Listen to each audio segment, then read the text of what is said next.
Hello. Hello, Santos. How are you? Yeah, Hello. great. Thanks, Andrea. And Ruth, is that right? Yep, I am here. And and Welcome. and Lisa. And Lisa. Okay, well, if you're all ready, we're set, and you can go ahead and begin. All right, guys. Thank you very much. And just want to remind you there that you can drop in and make comments if you feel you'd like to. I'm treating this as a monologue simply because I can get more information out. But if you do have any thoughts, please share them. Just jump in, okay?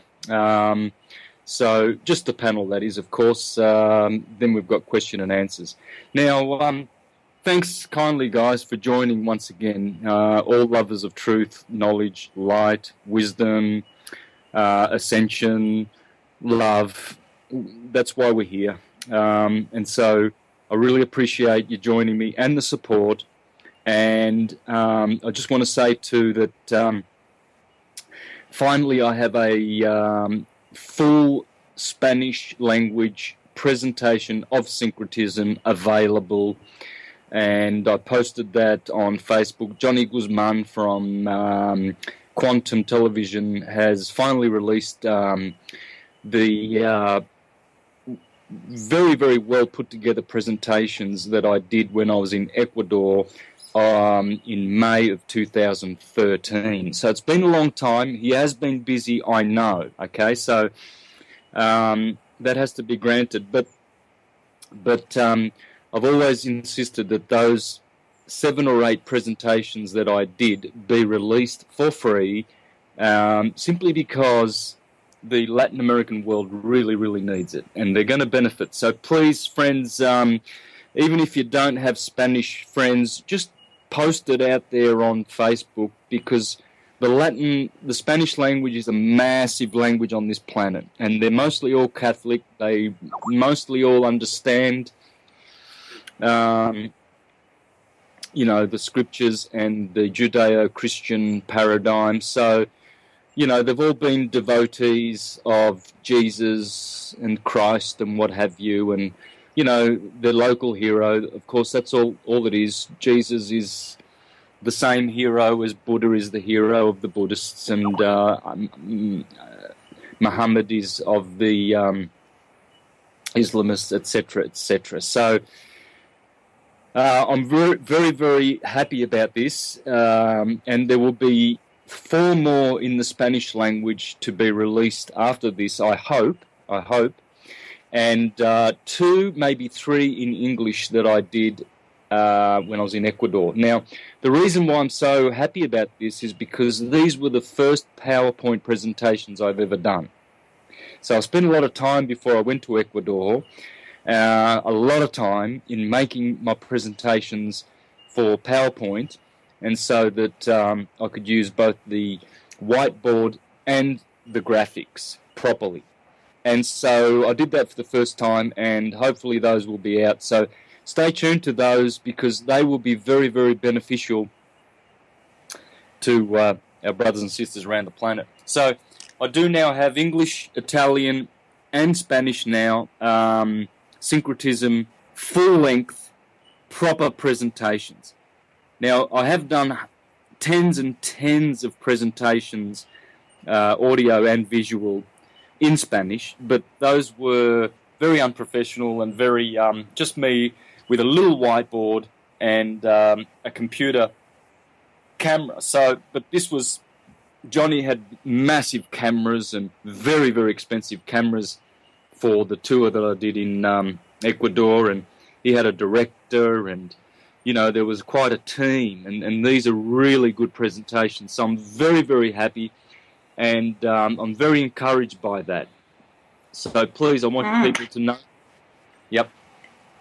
Can I say something, Sanders? I really want to thank Johnny for doing that. Really, very much. He did the right thing. So thank you, Johnny. Gracias, amigo. Hiciste lo correcto. Muy bien.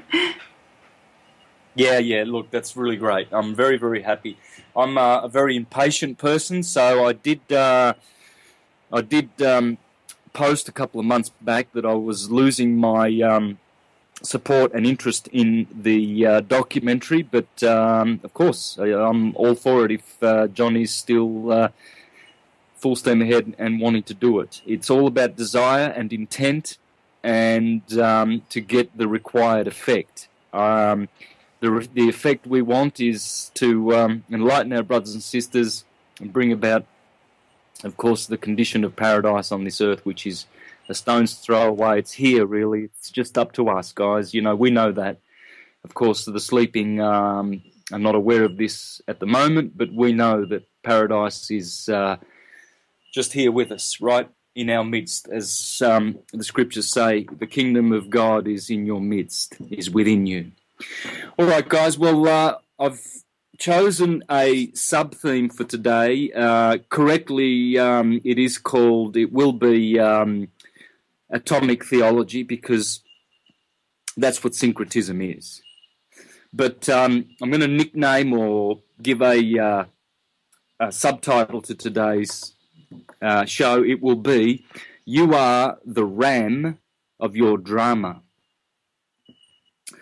So those are very key words, RAM and drama. You will see RAM hiding in the word drama.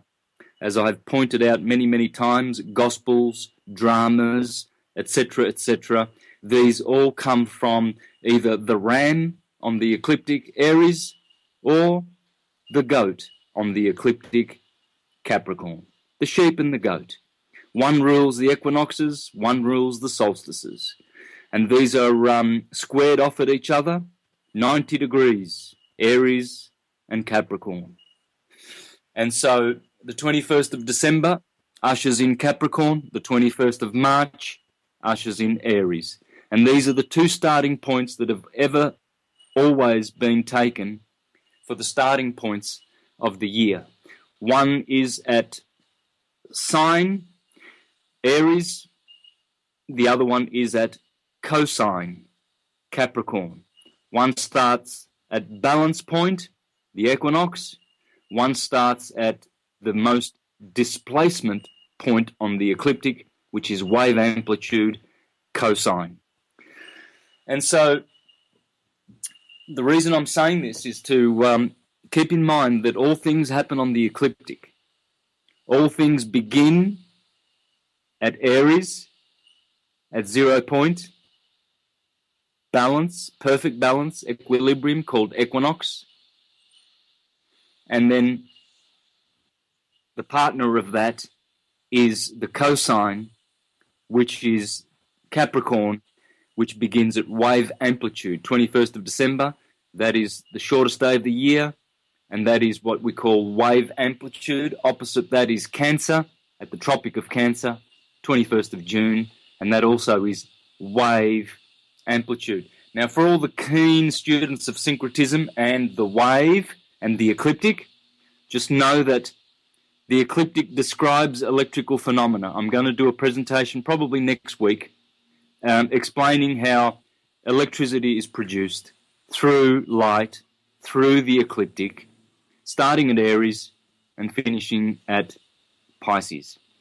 And so, but for now, suffice to say that Aries and opposite Aries at the other equinox of September 21st is Libra.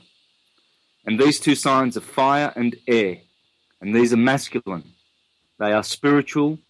They are ecclesiastical and religious and spiritual because they balance the wave.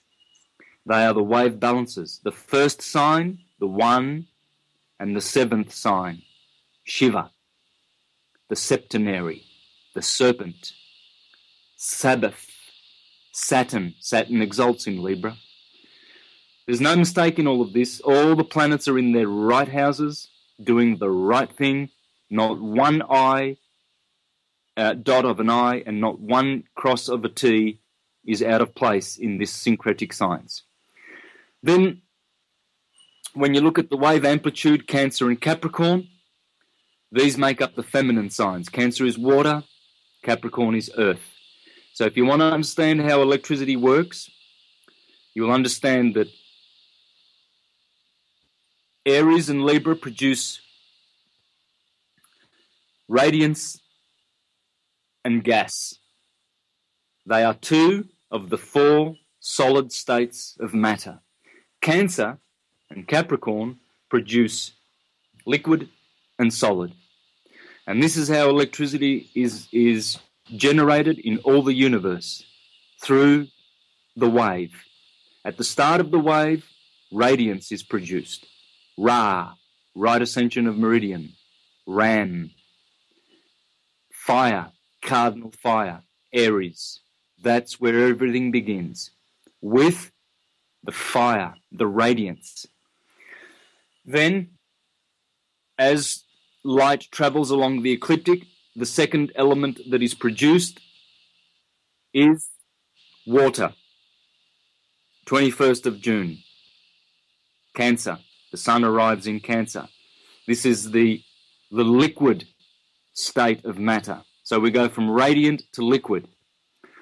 Then, as the sun travels along the ecliptic to Libra, it produces the gas, and then in Capricorn, at the other wave amplitude, it produces the solid states of matter. Everything electricity does is in four solid states and three modes: growth, birth, decay. All right, so we'll leave it at that for the subject of electricity. By the way, growth, birth, decay, three-phase electricity is in astrology called cardinal, fixed, mutable. In theology, it's called God: generation, operation, dissolution. In the East, they call that Brahma, Vishnu, Shiva, creator, preserver, destroyer. Electricity creates, preserves, and destroys. That's God. And it's not duality, it's a trinity. Cardinal, fixed, mutable. Everything electrical starts in Aries with radiance, fire. Radiance is 1/4 of the four elements, the four solid states of creation. So now I just thought I'd throw that in because that will help you to understand why you are the RAM of your drama. Now the RAM, I've done many presentations and shows on RAM, the right ascender. And I've always explained that where the lamb is, or is also the wolf. So you can take it to be a ram, you can take it to be a dog, a wolf, a lamb, any one of these two animals. The lamb is always by the wolf. Aries is about the wolf. The dog backwards is God, but dog also is dealing with the verb of doing. You see, just add in in the word dog and you have doing. So God, and you'll find this is going to be a very important key point. Do, D-O, is actually the name of the masculine part of divinity. Just hold that thought in mind. Do, Dominus, Dio, deity, divine. It's all about the letter D, okay? So, and so when you see Sri Rama, Lord Rama, and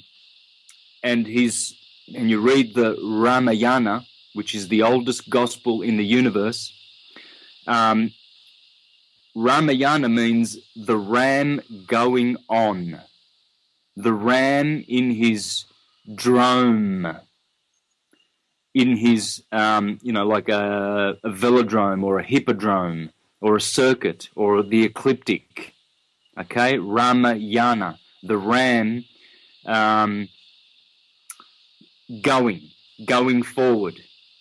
I forget the exact word here now. I'll find it in a minute, guys. It's in my presentation as I go through. But the Ramayana is talking about the ram and the you. And it is you. And you are the one that is unfolding and unfurling your spiritual qualities along the ecliptic in your drama. So with that in mind, without further ado,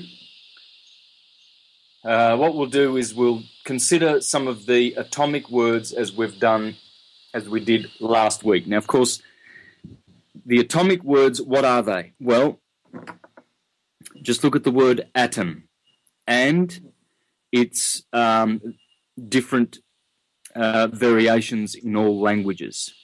Someone's got their mic. Did someone want to comment? No, I'm muted.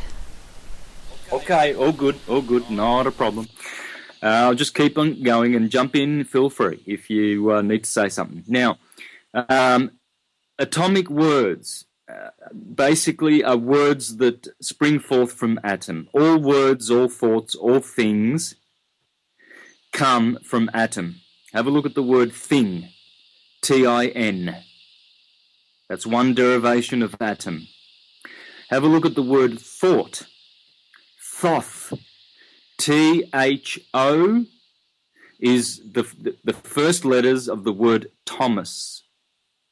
Thought, Thor, god of thunder, T-U-N.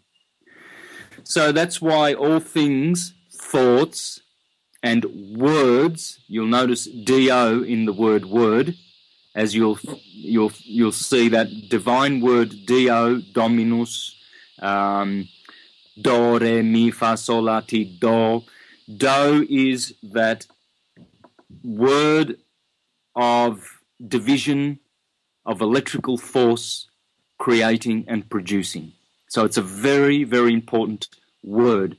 So then again, I'll stress all words, thoughts, and things, and I've already explained that those three words all are all atomic.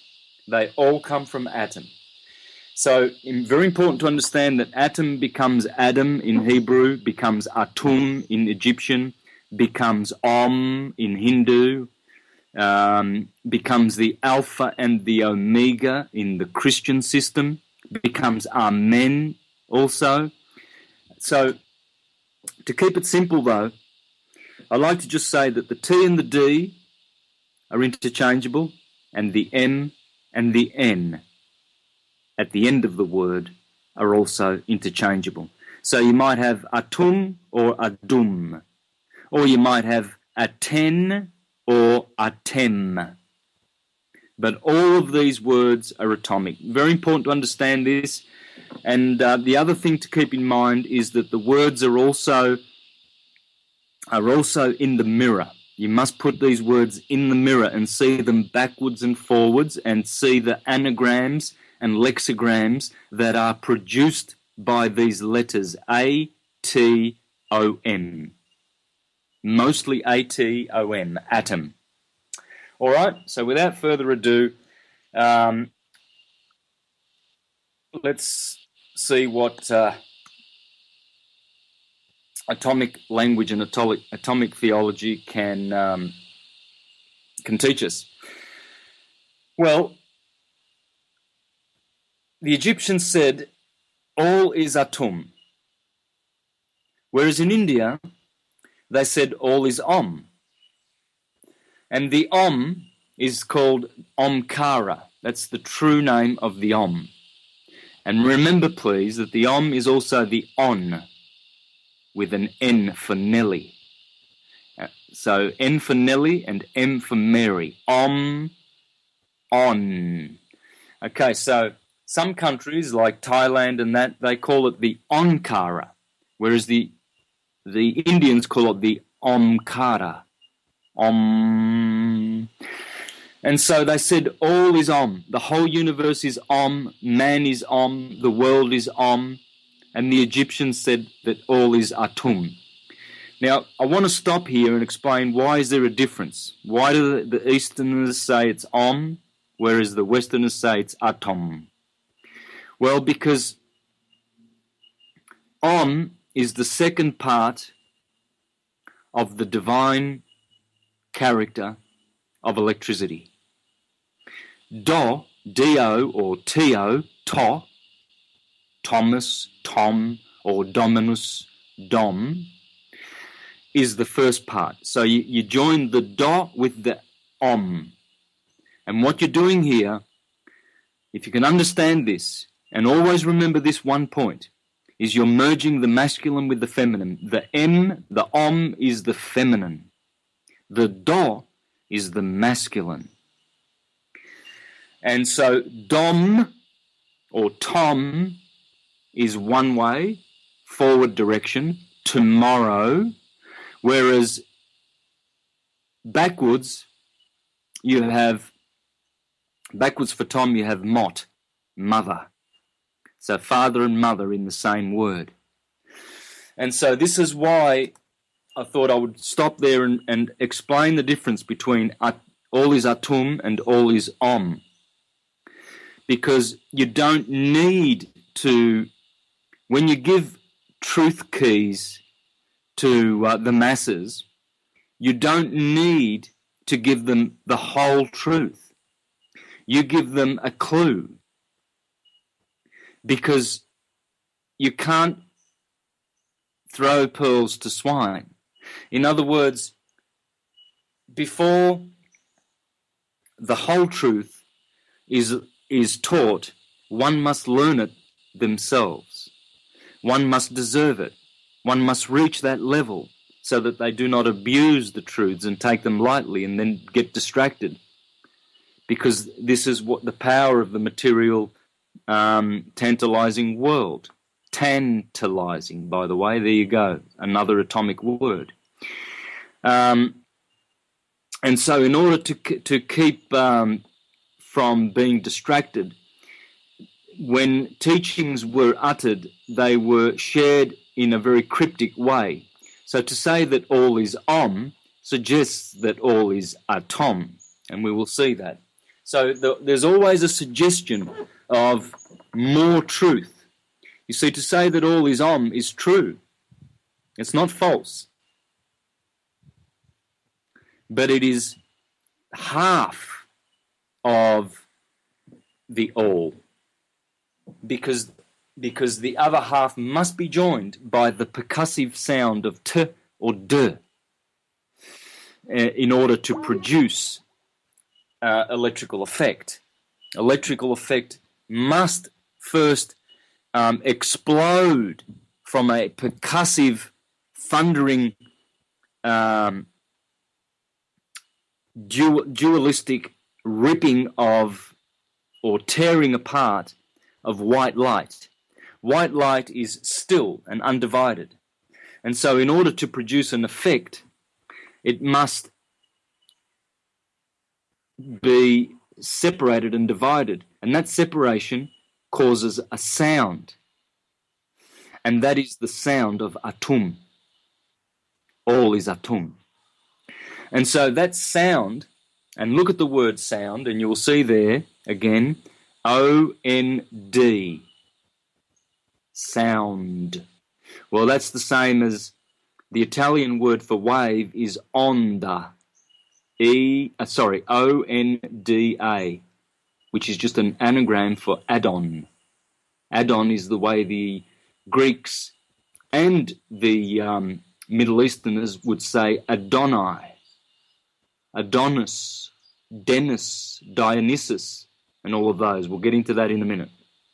But just to focus on the word sound. Sound comes from the splitting of etheric, white, magnetic, still, silent light. And how that is done is through the letter T or through the letter D. Both of these letters contain the number 2 or 4 in gematria. D is always the 4th letter in all alphabets. T in the Hebrew is the 22nd, the last letter. 2 plus 2 is 4. So when you draw a circle and you put a plus sign in the middle of the circle, which turns out to be the glyph for the earth in astrology, they are the 4 quadrants of the letter D. D makes 4 quadrants along a circle, an ecliptic, a wave, a cycle. Let's call it a cycle. It's a cycle. So D produces a cycle because D is 4. This is why it is Adam. The D is very, very important, friends. Bear in mind. The M is also 4. It's the 13th letter of the alphabet. 1 plus 3 is 4. So you see this very powerful number 4, which is about life and death. It brings forth to life and it destroys. It's the number of death. In Japanese, shi, number 4, means, isn't another word for to die. Shinda, to die. So it's the number 4 is there twice in the word atom or Adam. Okay, and it's the operative element here. It's the operative force that creates a sound. So let us move on now with Atum. In the East, they also call this one Amitabha. One word, Amitabha. A-M-I-T-A-B-H-A. Abba, of course, is Abba, father. Amit, well, that's an anagram for Atim, time, old man time. And what they said Amitabha, they said Amitabha was infinite light. And you'll find that in the Amitayus Sutra of the Hindu scriptures and the Buddhist scriptures, rather. So, whereas in India, the great oversoul, the supreme Atman is, again, another atomic word, and it's just an anagram for atom. They call that one Paramatma, the absolute Atman or supreme soul or spirit. In Japan, Amaterasu Omikami, 2 words, Amaterasu Omikami. I'll spell that out for those who are on Google, who have an internet browser open. A-M-A-T, there it is, Amat, again, Amat, Amit, it's all the same stuff, guys. So, A-M-A-T-E-R-A-S-U, Amaterasu. Omikami is spelled O-M-I-K-A-M-I. And in Japan, this is the sun in the sky, Amaterasu, the shining one in the heaven, the great august god, Kami. And in Japan, Om means noise, sound.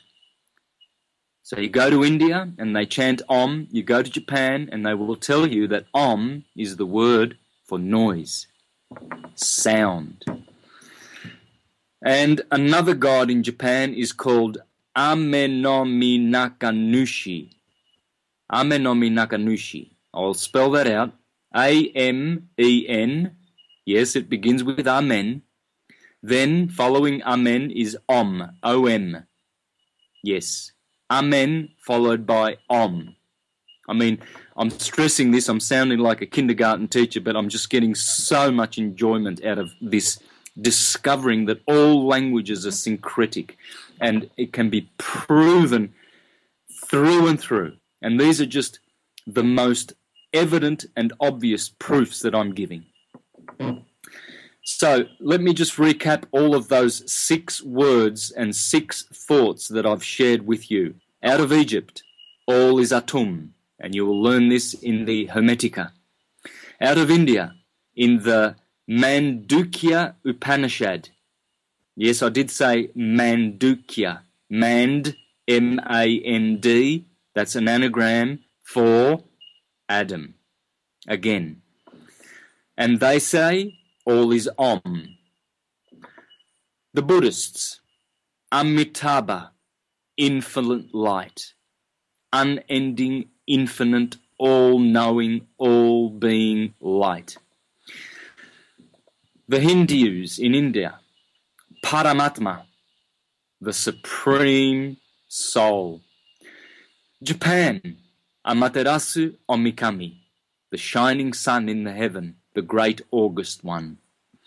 And then, of course, Amenomi Nakanushi, which is the heavenly ancestral god of the originating heart of the universe.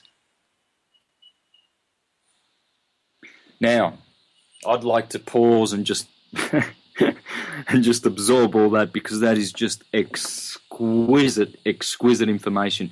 If you take to heart those 6 words, Atum, Om, Amitabha, Paramatma, Amaterasu, Omikami, and Amenomi Nakanushi, and these are all originating divine words of allness and oneness at the same time in different languages on the planet. East, west, north, and south, friends.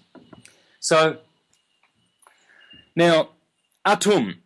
Let's find out who these guys are, shall we? Who is Atum? Well, Atum says that he was the first god, and he created himself by sitting on a mound. Mound is an anagram, or is an atomic word, O-N-D, or D-O-N or D-O-M.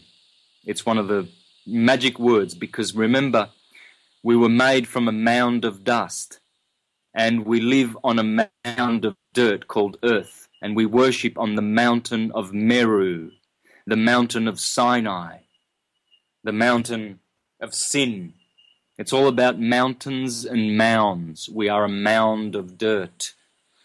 So Atum says, I am the one who becomes 2, and I am 2 that transforms into 4.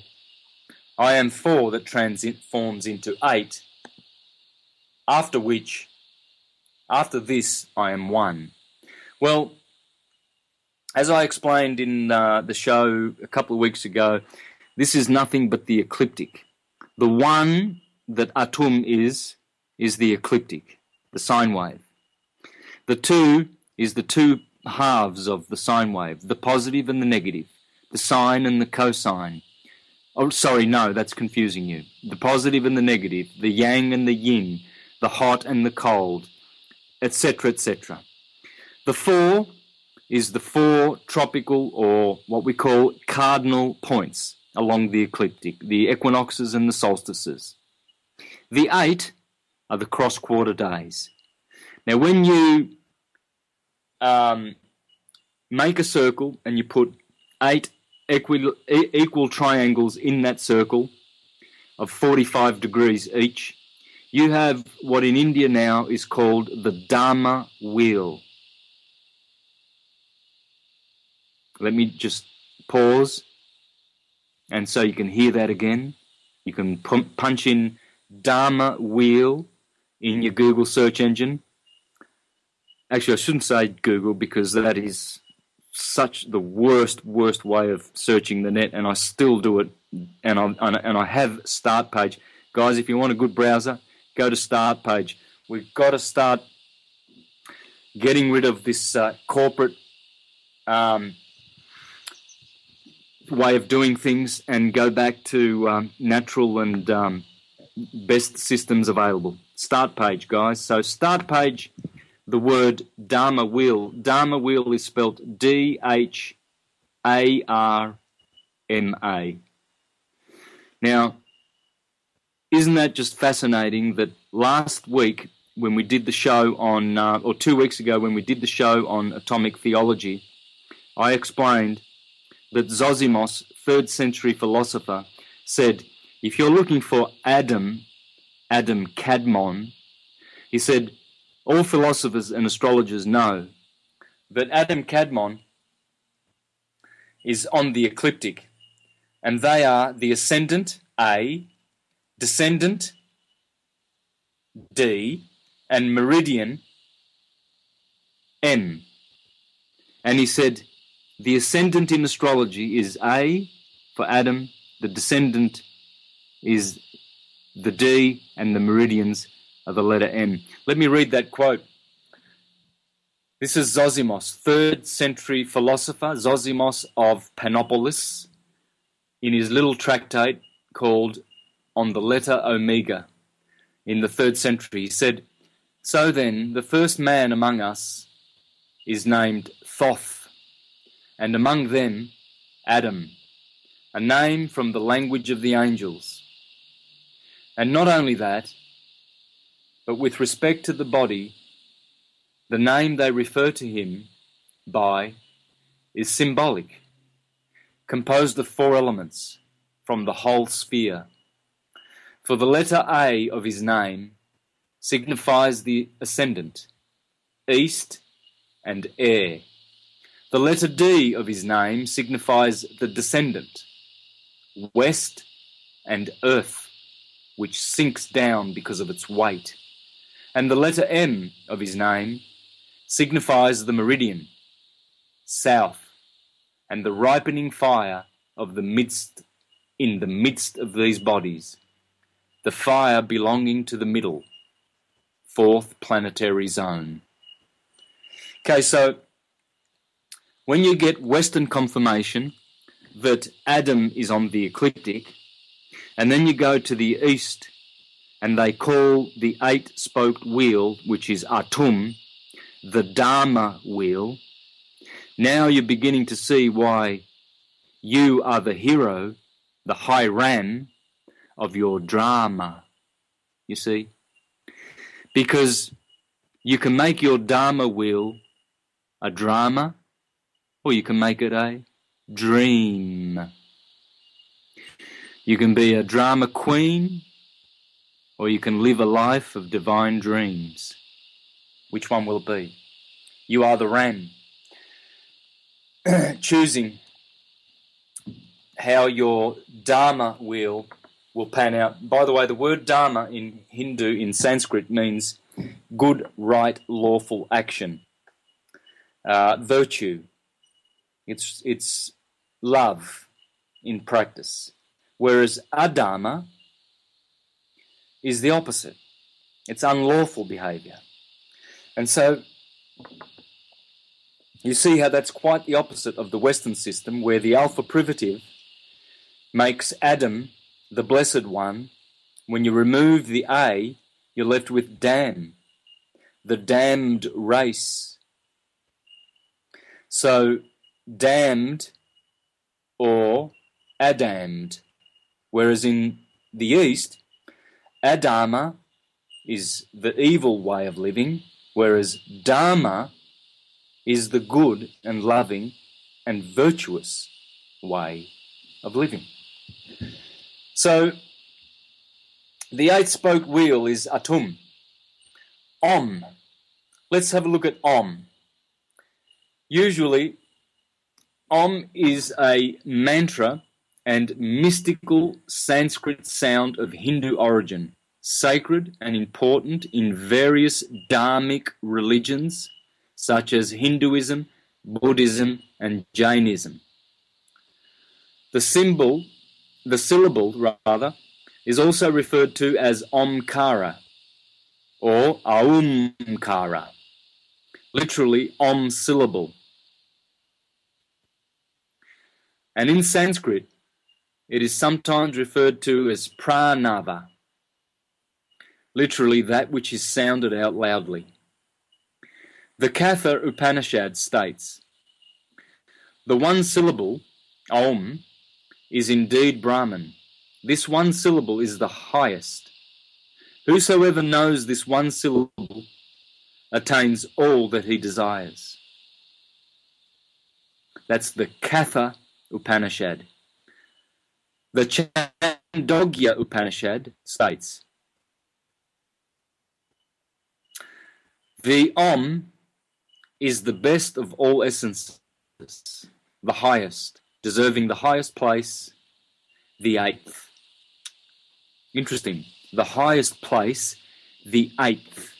The number 8 again. See, because the 8 is double of 4, and 8 is double of death and transformation. It's all about life, death, and transformation.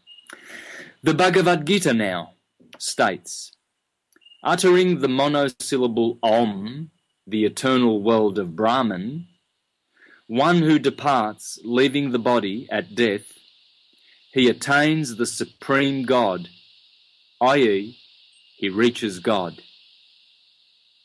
Now this is what the Hare Krishnas say too, that if you chant Hare Krishna, Hare Rama, and Om, that these will be the salvation of the individual at the time of death.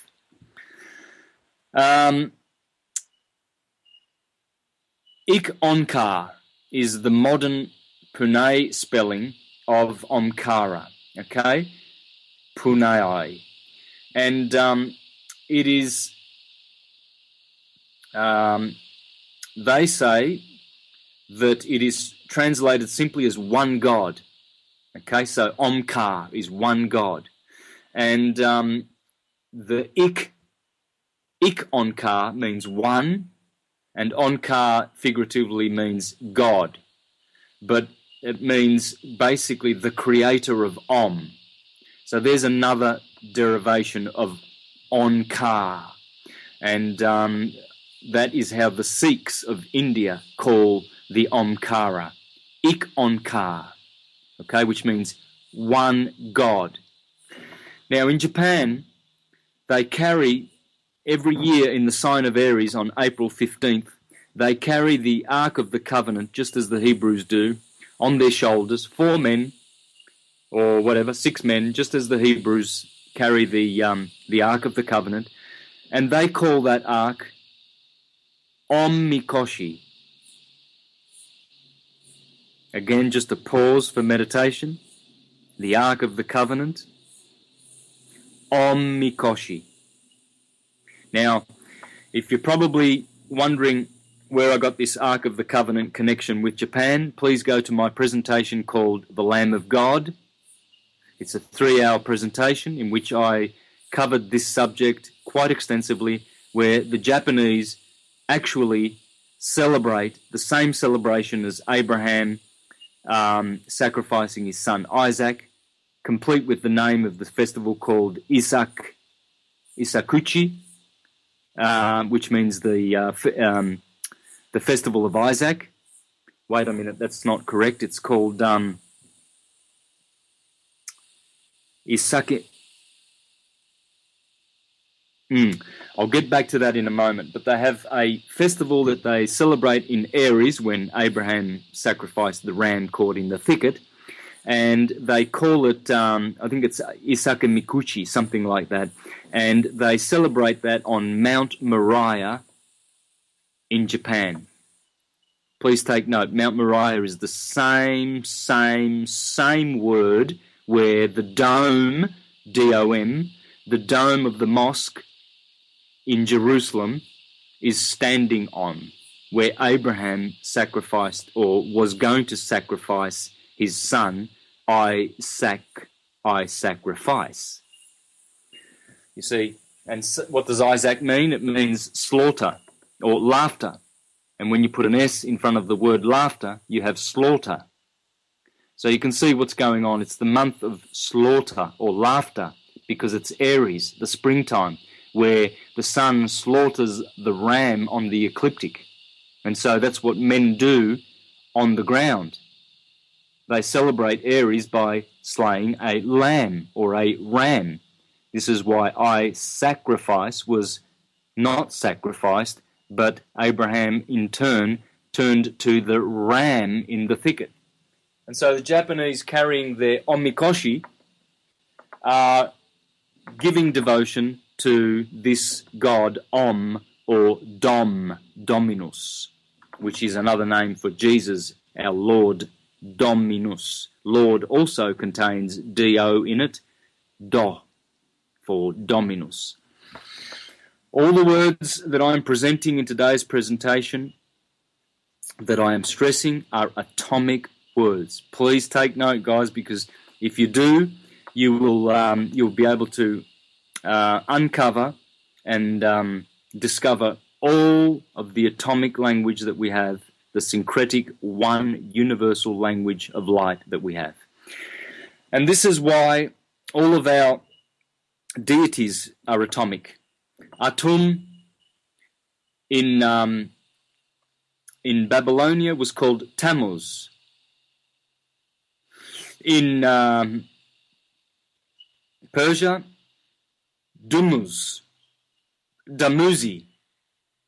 In Greece, it was called Demeter. Artemis. In India, Atman or Atma.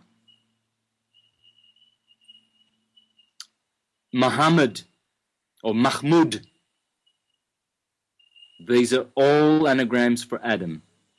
All of them. Demeter, Dumuzi, Artemis, Dominus, Atma. Diana. Diana of the Greeks. Dione of the Greeks. Adonai of the Hebrews. Adonis of the Greeks. Denis of the Latins.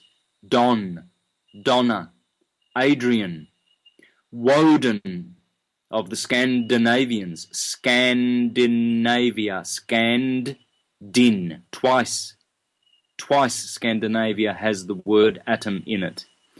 Odin to the Swedish people. Sweden, are you looking for Eden? Just go to Sweden. We're going to get to the names of nations in a minute. First we'll do the deities.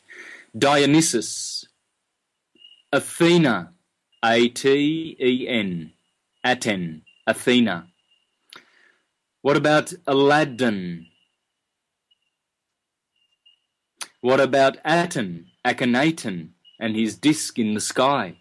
Remember the Japanese? Amaterasu Omikami. Whereas Akhenaten said it was Aten. Who are the demons? D-E-M. Just put an A in front of demon and you have Adam. Who are the demigods? Just put an A in front of demi. Who is the demiurge? Jehovah the Creator. Or Shiva, which means seven. Or Elohim, which means seven. Or Queen of Sheba. Sheba means seven. The demiurge, seven. Of course, because it's the ademiurge. You see, that's why the demons met with a demise. They are the creatures of demotion. They have been demoted. They are demented. They are abandoned. Demolition. It's the race of demolition. They do not create, they destroy. The Adamic ones, the demons. The Titans. Who are the Titans? Look closely and you will see Adam hiding in that word. What about the Antichrist? Well, remember we just mentioned at the start of the show who the Amitabha was. The father, Amit. Well, Amit is just an anagram for Antichrist, because anti means before. A-N-T-E or A-N-T-I, it just means before Christ. It doesn't mean against or opposed to. In Ireland, again, Ireland is just another anagram for Adam. The Tuatha de Danum, the people of the goddess Danu, D-A-N-U, were one of the great ancient tribes of Ireland. Yes, because the lost tribe of Dan is man. We are all Adanites. So, when you get the Spanish word for Adam, Adan, A-D-A-N, Adan, in the word Dan, lost tribe of Dan and all of the other Danish things going on in the world, you have DNA, which is an anagram for Dan. You have and, which is an anagram for Dan. And you have nad. These are the four versions or four variations of Dan. Four derivations. Now, and And gives you andros, the man, or Andrew, which means manly in English, you see. And when you put an H in front of it, gives you hand. And hand is what man is defined by. Those are all atomic words. Pay attention. Man is from mano, by which we manufacture, manipulate, manage, manifest, maneuver, mangle, mandate, manage through our handy hand, right? Handy Andy, have you ever heard of that one? Randy Dandy Handy Andy, made from land. You see, wasn't Adam made from land, A-N-D, sand, A-N-D, hand, A-N-D, sound, O-N-D? Wasn't he dressed with a mantle of derma, skin, mantle, M-A-N-D, or A-N-T? You see, DNA, again, an anagram for Dan. Nad, well, two words come from Nad. Nadir, nadir means the lowest point. So along the ecliptic, the lowest point, which would be 21st of December, St. Tom's Day, that would be the nadir, the lowest point of our incarnation, the lowest point of the sun's cycle along the ecliptic, the saddest and coldest. But in India, nada, N-A-D-A, means, wait for it, sound. Nada. In Spanish it means nothing, which is what aton means backwards. Nothing. N-O-T.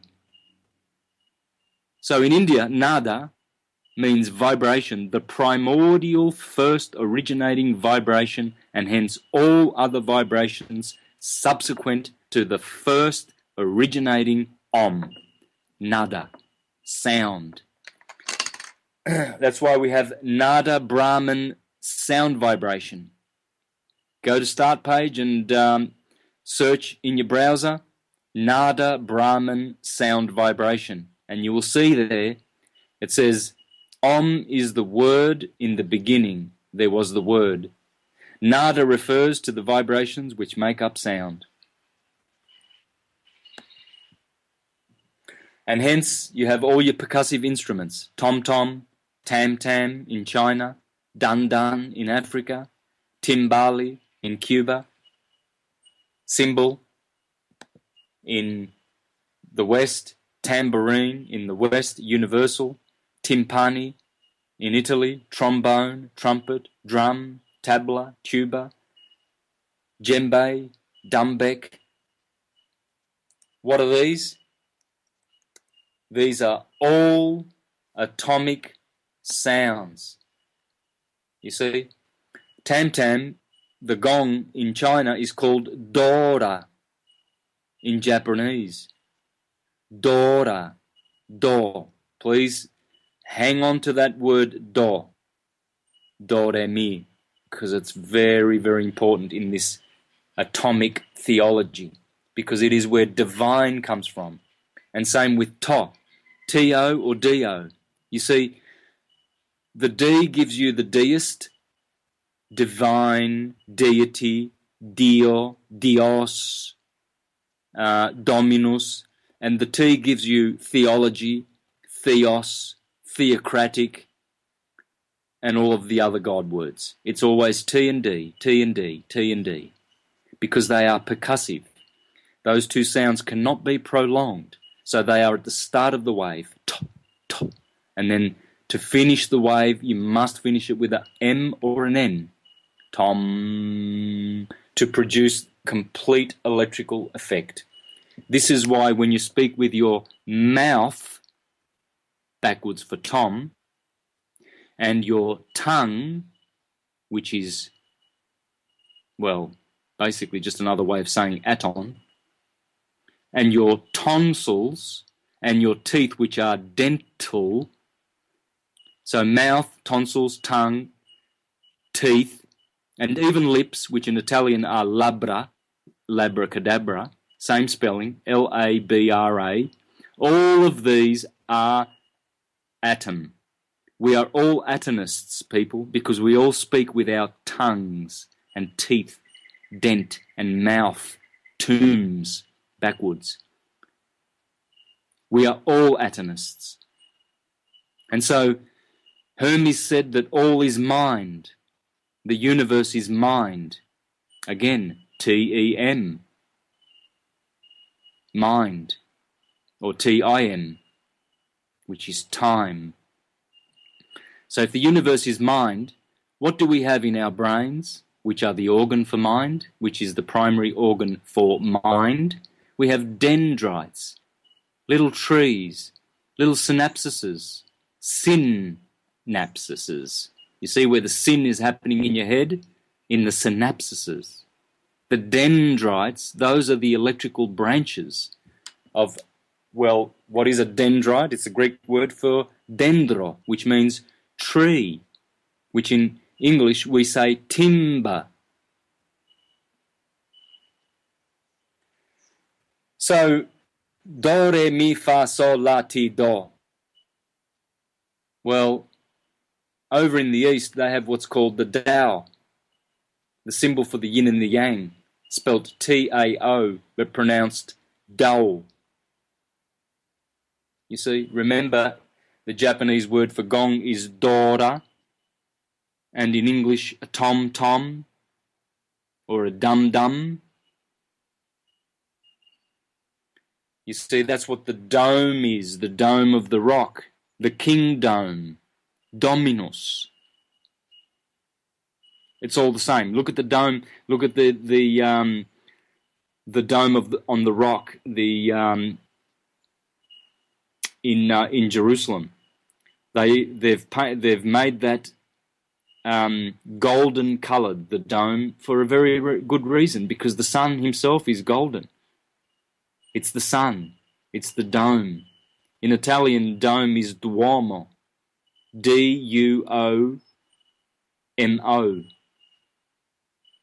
Duomo. Just remove the D and you've got the word for man, uomo. So there it is. And it's the same in English. Dome is another way of saying man. In French, the word for man is homme. Dome, dom, duomo, the man. You see? And in Japanese, the word for tongue is shita, shita. Of course, there's always the ta, ta, because it's the tongue, ta, the atong. And their number 10 is also to, T-O. We say T-E-N, 10. Just put an A in front of it, aten. Because Aten, the man, Adam, has 10 fingers. You see? So, man is about 12 and 10.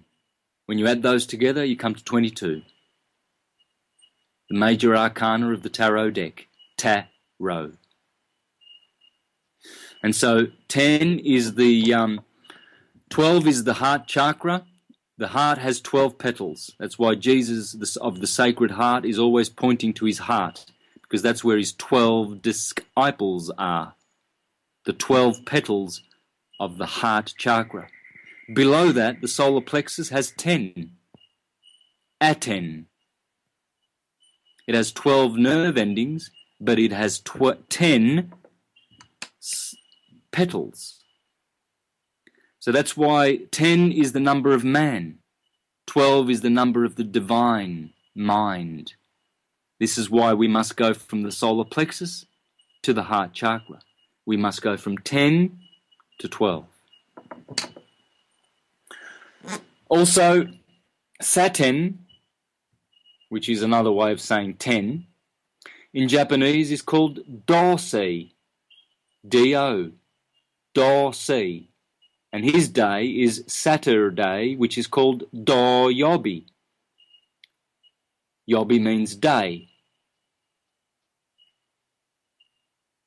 So either way you look at it, it's all Saturn or Dominus, the sun, or all the other Elohim, the twisters and turners of the Elohim. You see, because they are also called Shiva, which means 7. And of course, Dosi is Saturn, but Dansi in Japanese means man. D-A-N. Dansi. Dansi, Dosi, whether it's the planets, which is our home, our planetary home, or whether it's man, it's always Do. Any way you look at it, it's Do. The Carthaginians called the goddess Tanit, T-A-N-I-T. Twice atom is in that word, Tanit, sometimes spelt Tinit, T-I-N-N-I-T. You see, these are just atomic words. They're all atomic words. Look, I think we've come to the end of the... we've pretty much rounded off today's presentation and titled, You Are the RAM of Your Drama. You see, are you a living the dream or are you a drama queen? Is it a drama or is it a dream? Your Dharma wheel. So virtually we can have two realities, you see. We can make the world that we wish to through our dreams, not through our dramas. You see? Drone. What about drone? There's another word, D-R-O-N-E. What's a drone? It's a sound. It all goes back to atom. So rather than living a melodrama, we can live a Ramayana, as did Sri Rama, and be the Ram, right ascending of meridian, of our own drama. And so all of that is to be played out on the ecliptic. All things occur on ecliptics. Nothing is performed outside of ecliptics. And just another couple more points I want to add, completing this presentation, is the word mandala. Again, you can hop on Start page and have a look at the word mandala. And what it says there is that it is the basic form of most mandalas is a square with 4 gates containing a circle with a center point. So a square with 4 gates. Well, the corners of the square make 4 and the 4 gates make 8. Every mandala, or most all mandalas, have to do with the 8-spoked wheel. Mandala is another anagram for Adam, hiding right there. It's another atomic word. And if you go to Ecuador or South America, they call it a chacana. C-H-A-N-A-N-A. Chacana. And what is a chacana? Well, I'm wearing one around my neck right now. A jade chacana, which I acquired at the Temple of the Sun in Quito, Ecuador, in 2013. And it's a 8-spoked wheel. It's the tropical points of the ecliptic and the cross-quarter days. Mandala, chacana, Dharma wheel, whatever you want to call it. It's all the same. If you have the browser open, you can look at, punch in the word Wheel of Fortune, which is the 10th card of the Rider-Waite tarot deck. Go to the Rider-Waite Wheel of Fortune, and you will see that it is a 8-spoked wheel. Nothing more, nothing less. It's all 8-spoke wheel. And so now we do have the beautiful graphic that Ruth prepared for us. I just want to finish with that, guys. So I hope you have time to bring that up. You can go to my Facebook page there, Universal Truth School Facebook page, and you will see that the graphic is in there, more or less. And I just want to finish with that, and then we can do some question and answers. Now, what we have there is the cardinal cross. That's what it is. And in the middle of the graphic, you will see Tom, the Celtic cross in the middle. Because the Celtic cross is nothing but the cardinal points of the ecliptic on the ecliptic. And they spell TO for Tom, because the T is, well, that's obvious, that's T, and the circle behind it is O, and the line running straight down the middle, north to south, that's called the meridian. So whenever you see a Celtic cross, remember, that is the word Tom, the science of electricity, the science of divinity. Divinity comes from divide, two-ness. Divine, divinity, it all stems from the science of Tom, the science of Dominus, the Lord. So what you'll see there is where Tom is to be found on the ecliptic, in Aries, Cancer, Libra, and Capricorn. And so the sun exalts in Aries, that's Dominus. The sun falls in Libra, that's Dominus. Saturn exalts in Libra, that's Saturn, and falls in Aries. And where Saturn exalts in Libra, he ushers in the autumn, Tom.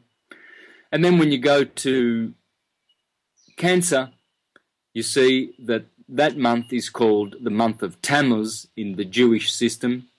And opposite Cancer, 21st of December, in Capricorn, this is where Saturn rules.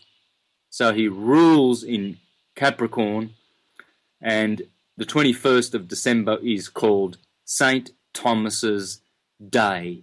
So you can see clearly Thomas, the Sun and Saturn, the twins, Horus and Set, Jesus and Satan, dominate the ecliptic in the cardinal signs, and there is, though those are just superficial passing points to confirm that. There are many, many other ways to confirm that, but just for the sake of simplicity and concisiveness and to be succinct, that will suffice. So thank you very much for listening today, guys. I really appreciate the great graphics here that we can use. Now, what I've done today is basically I've just gone through my PowerPoint presentation on what I'm going to call atomic theology and atomic language. And I'm going to release that soon. So this show today will pretty much go along with it, but I will also produce a PowerPoint presentation for YouTube, and it will be based along the same lines as this, only we'll have much, much more information because I just haven't been able to go through all of it, so stay tuned for that. Thanks, guys. Question and answers, I guess. Thank you, Santos. You're amazing. I'm just speechless. Absolutely speechless. Okay, Andrea, do you want to read Luis's question? He wrote into us. Sure. He wrote in through Facebook. Let me pull up his question. Come on. Okay, I'm trying to pull it up through Skype since that's where I say. Okay, here we go. All right. Okay, he says, the mind and the heart of men are the two principal organs in our bodies. It's as related to Aries and Leo, Aries the head and Leo the heart. So Aries rules our brain, and he said Leo is responsible for ego activity. How does Leo energy or ego energy, how is it responsible for the human drama for both, if both are fire creative energy? And he's got, for both ego and mind are responsible for mankind's dramas. Yes, he says both ego and mind are responsible for mankind's dramas. So maybe you can elaborate on how Leo and Aries, ego and mind, interplay with drama. Okay, thank you. All right. Aries is the father. Leo is the son. Now, in the Catholic system, when they do the cross and they do the cross of the Father and the Son and the Holy Spirit, you'll notice they point to their head first, Aries, then their heart second. And they say it. They say the Father as they point to the head, and then when they point to the heart, they clearly say the Son, and then they point to their Gemini shoulders and they say, and the Holy Spirit. In the name of the Father and the Son and the Holy Spirit. And they bless themselves with the blessed cross. Now, in Isaiah it says, when the lion and the lamb lie down together, there shall be peace. Even Virgil in his fourth eclogue speaks about the New World Order, or rather the new order of the ages to come, in which the lion and the lamb, he uses the same motifs. And in all philosophy, there's always this motif, M-O-T, backwards for Tom. Please pay attention, guys. And so, when Leo, the lion heart, which is the sun, you see the sun is housed in Leo, whereas the sun exalts in Aries. Very important to understand this. The sun exalts in Aries, the sun is domiciled in Leo. When the heart mind and the brain mind are merged together alchemically, what you have now is you have a connection from the heart chakra to the crown chakra. The crown chakra is Kronos, Saturn. Okay? So we have to connect these two chakras together, because the heart chakra is green, the green lion, and the crown chakra is purple, the purple lamb. You see the royal purple lamb, Hiram Abif, widow's son from the Tyrian, because you see Tyre is where they dye purple and porphyry. And you see the lamb is always purple and the lion is always green. And so these colours, green has to do with balance, it's in the middle. And purple is the highest vibrating colour that the human eye can see. You see? And so the opposite colour of green is magenta. Magenta is basically, again, another atomic word. It's not really a colour, but it is opposite of green, and it's generated from the heart chakra, and it describes the indigo crown chakra of purple. And so as these two animals come together, the lamb and the lion, you see in Revelation it says, only the lion and the lamb are worthy to open the seven seals. The lion of the tribe of Judah and the Lamb of God who was slain from the foundation of the world. You see? And this lamb has to do battle with the dragon. Now, again, dragon is another one of those atomic words. And so what does it mean that only the Lamb that was slain from the foundation of the world is open and worthy to open the seven seals. Well, that's because the seven seals, those are the seven chakras. But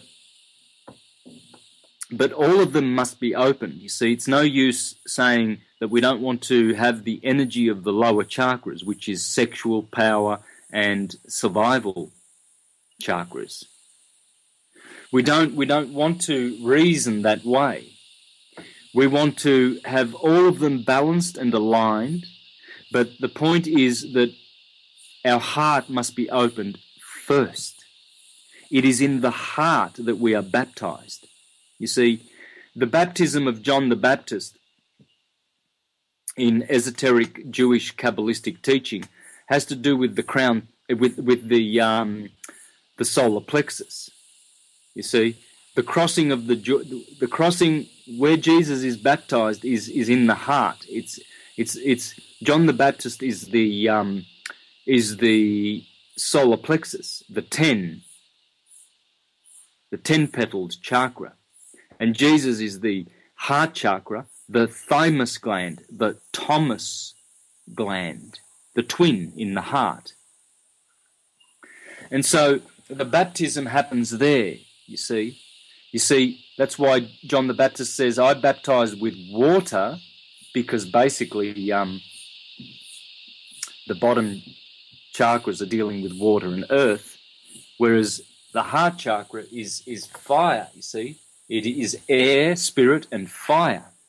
And so the whole point of this, I know it's a long-winded answer to that question, is that we must unify the heart with the mind, because they're both minds.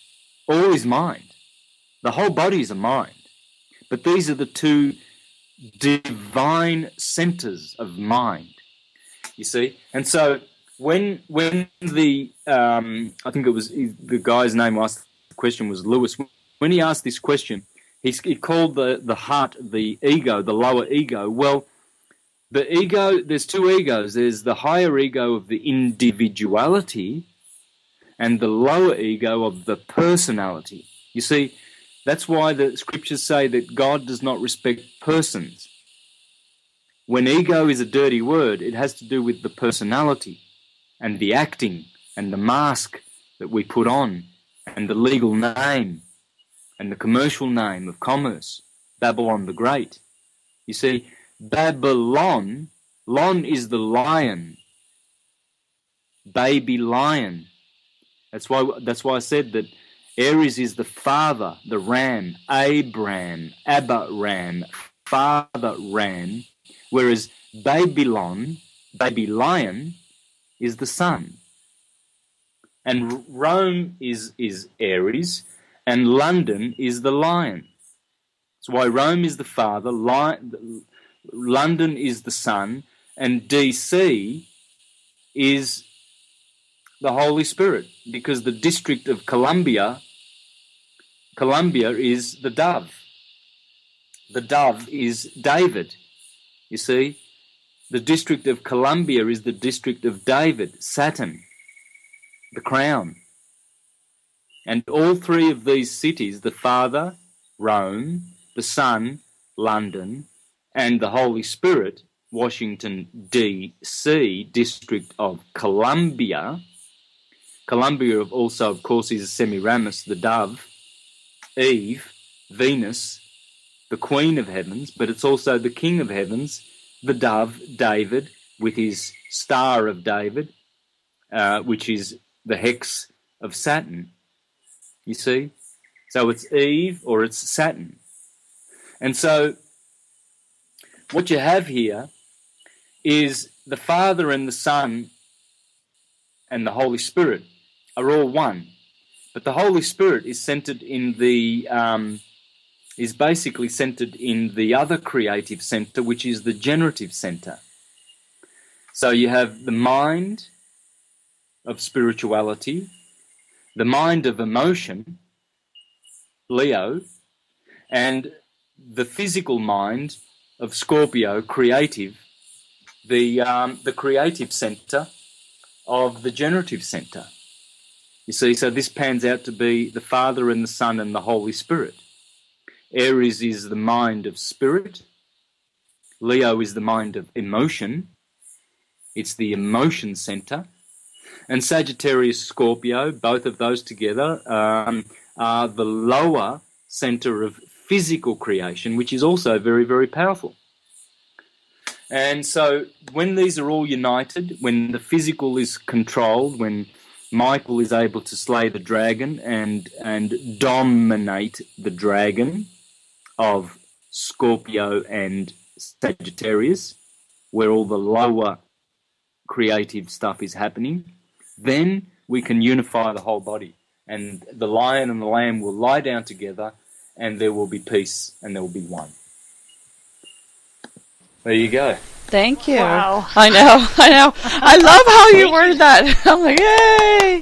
Thank you, Louise, for that question. I know. That pulled out some awesome information. Bravo. The merging of the as above with the as below from within, the heart center, the completion of the magnum opus, the great work, is what we're here to do. Of course, Santos makes it sound so much better. He's just so poetic.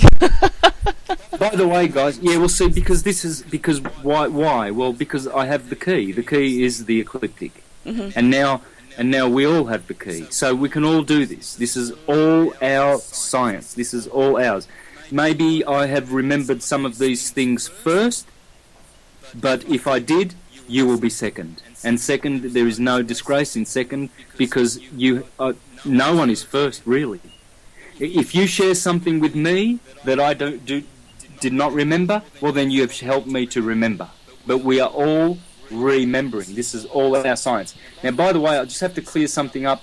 Isaiah 11:6 actually says the wolf and the lamb, okay? And the leopard will lie down, and the goat and the calf and the lion. So I just want to add that there's more than just the lamb and the lion. There's also the wolf, because it says the wolf will live with the lamb. Well, that's because you will join the two hemispheres of the cerebrum together, Aries, because where Aries is the lamb, there is also the wolf. So what that means is to unite the thinking, noisy two hemispheres of the cerebrum into the corpus callosum, the Red Sea, where the children of Israel cross, so that they can cross in, and go into the right hemisphere, which is intuition, which is direct connection with God and cause. I shouldn't say God, because God is generation, operation, dissolution, but cause, the prime creator. So, but then it also says that the leopard will lie down with the goat, and the calf and the lion will together. These are all animals on the ecliptic, guys. The leopard is on the ecliptic. The goat is Capricorn. The calf is Taurus. The lion is Leo. It's about unifying our animals and, becoming the God-man, which is what Sagittarius, the man, the centaur, coming from the horse. And you see, Sagittarius is the perfect fire sign. Aries is fire, Leo is fire. So when you look at these, the lamb is a grass eater, the lion is a meat eater. That's why the lion is about passions and emotions. But Sagittarius is a combination of two. It's a combination of both Aries and Leo. George Carey says that the Sagittarius combines the two, and hence we have the animal savage man coming out of the horse. So the horse is still a grass eater, but the horse is an anagram for Horus.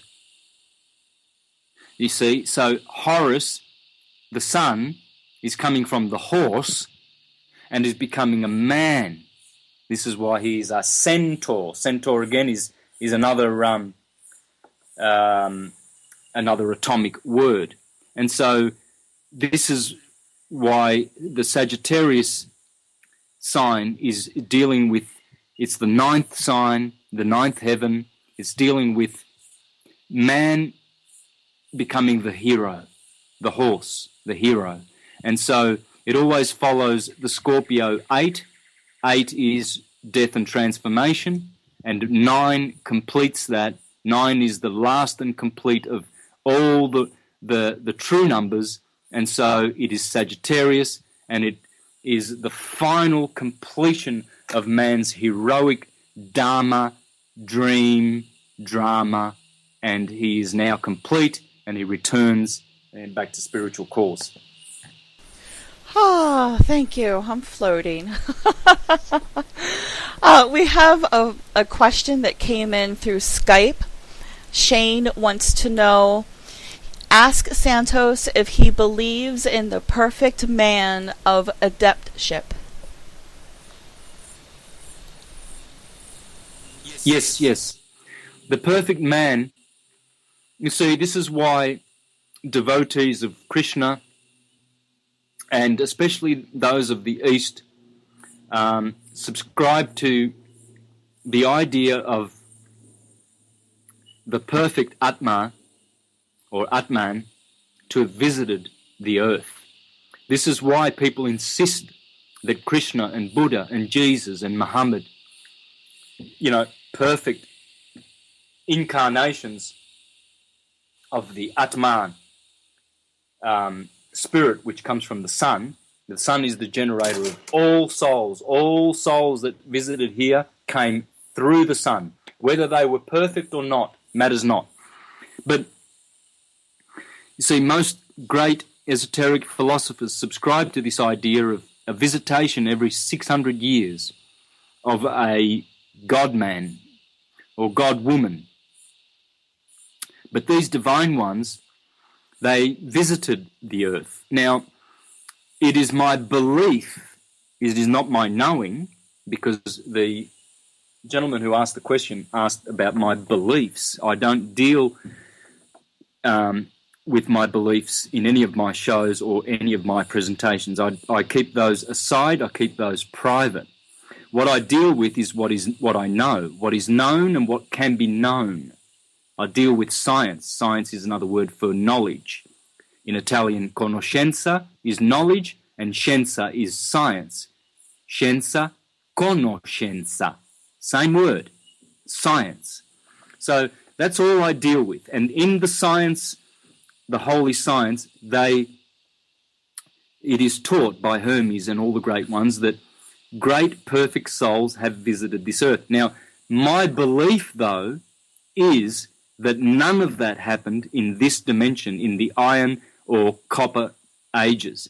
I do believe that only Krishna and Buddha and all of these guys, great souls who changed the paradigms and improved the mental state and spiritual state of mankind, only came here in what we call the golden or silver ages, and only in another dimension. So when you hear of these people that talk of the gods that came to the world, yes, they did, but we're in a different station right now. It's very hard to comprehend this.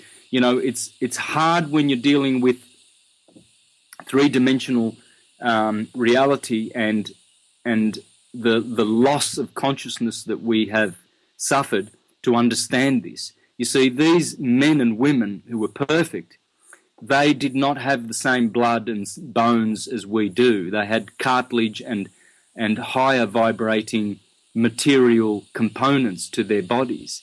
And this is what the scriptures are alluding to. They're alluding to these other times. Yes, they happened here on the earth, but only in the sense that they happened in another dimension on this earth. And when you take entheogens like DMT or even LSD and all of these, they actually show you these other worlds. You see, you can travel there in your own body and you will see these other perfect creatures, you see, because they do not suffer want of food and, necessities of that we do, which is, to eat, drink, go to the toilet, breathe, and things like that. They do not suffer these.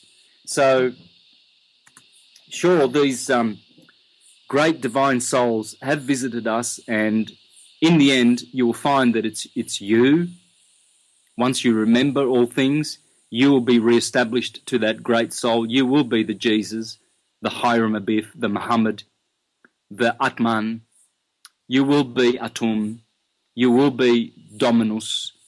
When you perfect your dRAMa, and when you become the Hiram, the hero of your dRAMa.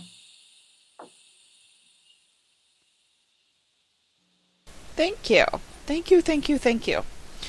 Okay, Andrea, you do want to read the next question from the chat? Sure. Okay, we have a question from Zingara. Can Santos elaborate a bit on the Essenes? What are they? What is the significance that Jesus was supposedly missing for some time? Thank you. Okay, well, in the Aramaic language, Jesus is Essa. E-S-S-A. Essa. So the Essenes, and of course the Dead Sea Scroll cache find of 1947 reveals to us that the Essenes were there for hundreds of years before the supposed historical Roman Jesus turned up. JC, Julian Calendar, Julius Caesar, Jesus Christ, all of those fictional created monotheistic versions of the true JC. So what has taken place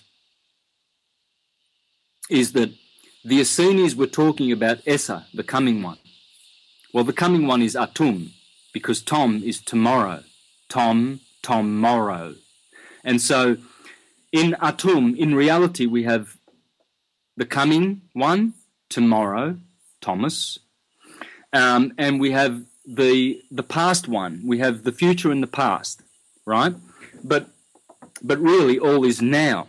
So getting back to the Essenes, the Therapeutai, the Telestoi, the Essenes, these were all people like you and I who believed that we could transcend the gross and sublimate it, turn the lead into gold, and we went out into the deserts to become perfect. That's what telestoi means. It's a Greek word for the perfected ones.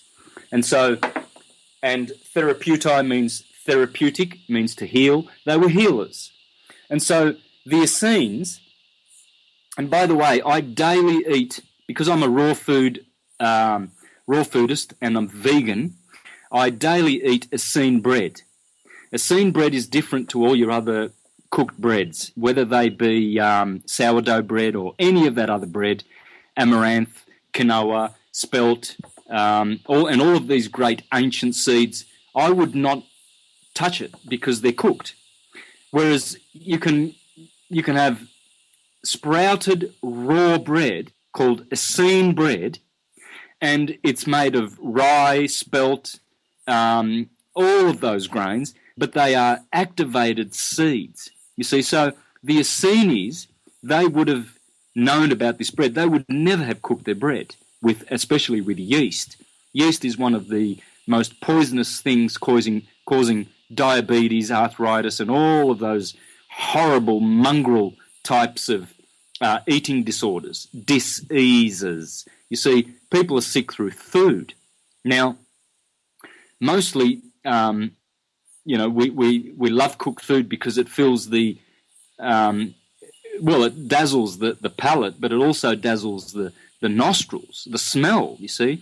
Whereas raw food, it doesn't do that, you see. So the senses are always there to help us, but to also they can deceive us, you see. So the reason I'm saying this is because I want to show the difference between what the Essenes taught about the coming one. He was always coming because the ecliptic is always coming. The sun is always bringing a new season as it goes from summer to autumn to winter to spring. You see, it's always coming.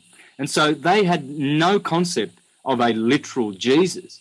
the Gospel of Thomas and the Gospel of Matthias, by the way, Thomas is atom forwards, and Matthew and Matthias are the word Thomas backwards. That's why there's always a Gospel of Thomas or a Gospel of Matthew or Matthias somewhere in the universe, because it's all atomic.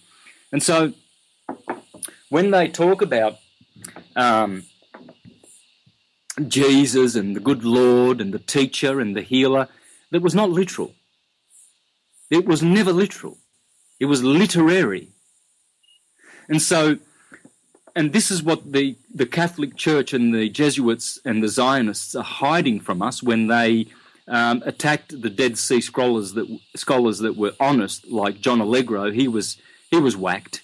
He wrote the book about the mushroom, showing how the Amanita muscaria mushroom was one of the choice Christian entheogens to give them experience of other dimensions and communion with God. And so John Allegro was attacked. He was killed. Who else were the other? There were two other Jewish scholars. What's the name of one? Perhaps some of the listeners might remember some of the Dead Sea Scrolls. They were attacked and ridiculed when it was brought out clearly that the Jesus in the Dead Sea, in all of the Dead Sea Scroll Gospels, is a literary hero. It's got nothing to do with someone literal, because they wrote about him in all ages of history, all ages. The Egyptians, for instance, they have in the Temple of Man, called the Temple of Luxor, there is a panel there. It is a stucco panel. When in the 1800s they removed the chalk, the white stucco, they uncovered a 4-panelled gospel scene of where Isis Mary is being contacted by Gabriel to say that she would be pregnant with the divine seed, and that was one panel. In the next panel, you see her, she's pregnant. In the next panel, you see her, she's delivering, and there's the Messiah sitting on his throne. And then on the 4th panel, you see 3 wise men coming to do obeisance. And this is like 4,000, according to consensus academic scientific bullshit history. This is 4,500 years old. But if you go to Kemet School of Ancient Mysticism and to Abdel Hakim Awian, the ancient indigenous wisdom keeper of Egypt, he will tell you that that scenario there was probably about 50,000 years old. So, as the Church Fathers said, around about the time when the Essenes were still operative on this planet, Origen and Augustus and all the Church Fathers all said, they all admitted that there was never a time in history when there was not Christianity. They said, because this is the universal Christic religion, and we just call it Christian now, but it's always been. You see, and that's why Giordano Bruno and Marsilio Ficino of the Renaissance days, they called the Renaissance knowledge, they called it syncretism, and they called it prisca theologia and perennial philosophy, because they said this is the perennial wisdom that is always there. It never goes away, and it's ours, it's universal, and it is the underlying true doctrine of all theologies, philosophies, schools, doctrines, dogmas, and but whatever. It is the true holy science. It's there. It's the science of light. And so the Essenes were teachers of that, and they taught the true lifestyle of raw living, you see. So, and I just want to add to that, guys, sorry to make these answers so long, but it's very important to really explain all the ins and outs of all of this so properly. I did post a diet cleanse that I did a couple of weeks ago, and I'm in the middle of one right now. I'm in the middle of my second one. It's a fast and a cleanse where you eliminate stones and parasites from your body. Now, in my first one, I eliminated, I don't know how many stones, and a whole bunch of, well, I don't know about a whole bunch, but at least one tapeworm, which was quite long. I don't know how long it was because I didn't want to measure this rotten-looking thing. But, guys, please go to the Facebook page there. Have a look at that that cleanse. What can it hurt you? It's 5 days long. All you need is some lemons and lime, some pure olive oil. You need some Epsom salts. You need some apple juice and some apple cider vinegar. And take 5 days out of your life. Do this fast. At the end, you will pass a whole bunch of parasitic mess, and you will clean your temple. It's like blowing a horn, a trumpet, and you just cleanse it and refresh it.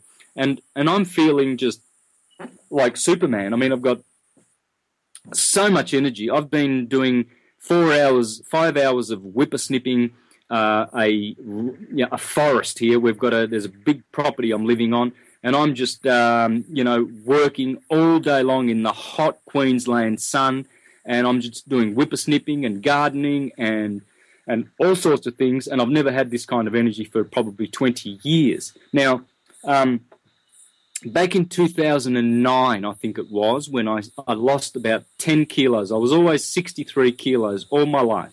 And I dropped. I just went straight down to 53, where I am now still.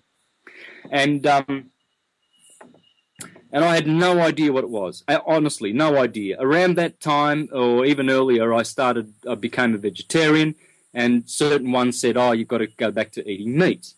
And I ate a lot of raw food. People were saying, no, you've got to eat cooked food.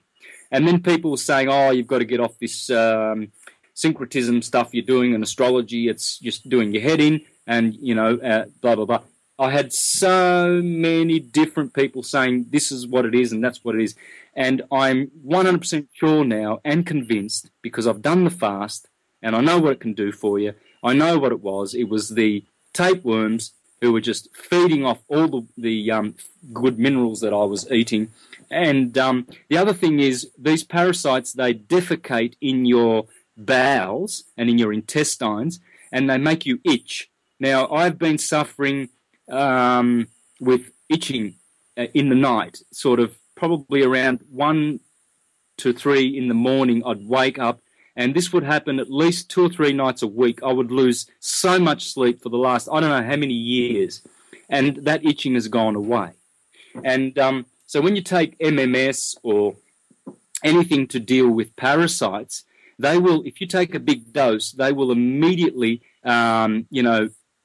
become sickened and defecate, and then you'll start itching. So you've got to watch your dosage when you're dealing with parasites.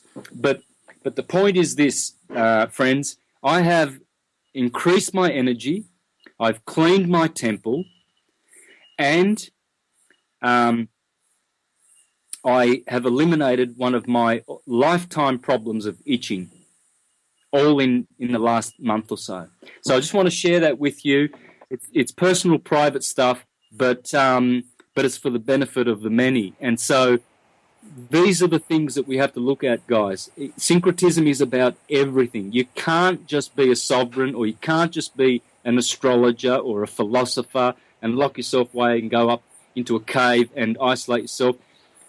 Syncretism deals with everything. It has the solutions for everything, because it's the science of light, and light knows all things, because white light is unconditioned, and we exist there. We belong to the white light. We live there.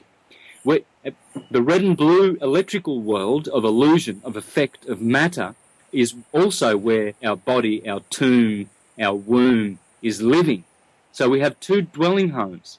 But see, in meditation, and in meditation alone, can we find the white light of unconditioned cause.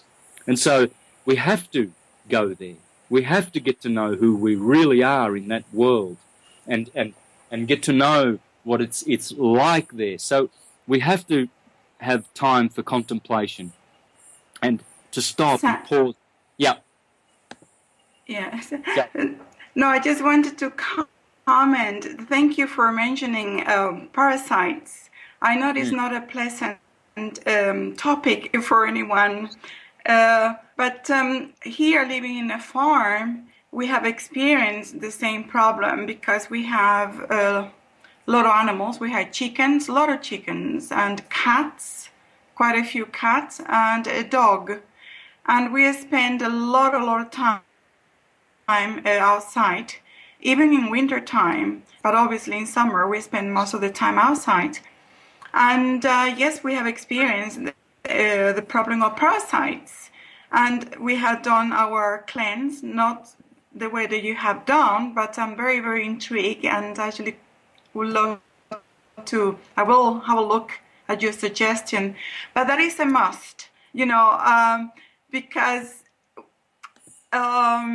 we were talking with some friends here in Portugal about doing the parasite cleanse, and they say, no, not everyone has parasites, but I'm afraid, yes, it is actually very common, more common than what people think. And they do cause a lot of problems, health problems, quite severe. People are unaware of how much problems those creatures give us. So I'm so glad that you mentioned that.